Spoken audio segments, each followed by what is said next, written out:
नाही, ह्या प्रकरणाची विस्तृत मला माहिती नाही. मी आता माहिती घेईल आणि आपण जसं सांगतायत की त्या पद्धतीचा हल्ला जर का झाला असेल तर चुकीचा आहे. जो कोणी दोषी राहील त्याच्यावर कारवाई करण्यात येईल. सुषमा अंधारेने ट्विट केलं आहे, त्यामध्ये त्यांनी काटेचा संबंध बावनकुळेशी असल्याचं सांगितलं आहे. असा कोणाचाही कोणासोबत संबंध नसतो. जेव्हा माणूस राजकारणामध्ये असतो तर अनेक राज्यभर सन्माननीय बावनकुळे साहेब हे महाराष्ट्राचे मोठे नेते आहेत. त्यांच्यासोबत भेटायला संपूर्ण महाराष्ट्रातले लोक त्या ठिकाणी येत असतात. त्याच्यामुळे असा कुठलाही बेस नसताना सुषमा अंधारेंनी आरोप करू नये.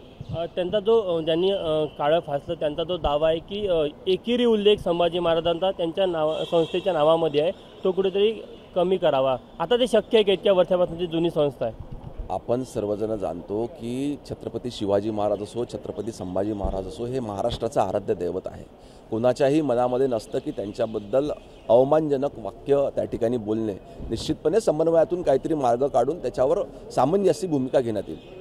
पण एखाद्या संस्था किंवा संघटनेच्या पदाधिकाऱ्यांना असं काळं फासणं त्याचं समर्थन कोणत्याही स्तरात होत नाही. नाही, निश्चितपणे समर्थन केलं जाणार नाही. कायदा कुणी हातात त्या ठिकाणी घेऊ नये अशी माझी भूमिका आहे. शरद पवार यांच्या पक्षाने दावा केला की सरकार पुरस्कृत कुठेतरी हा हल्ला होता.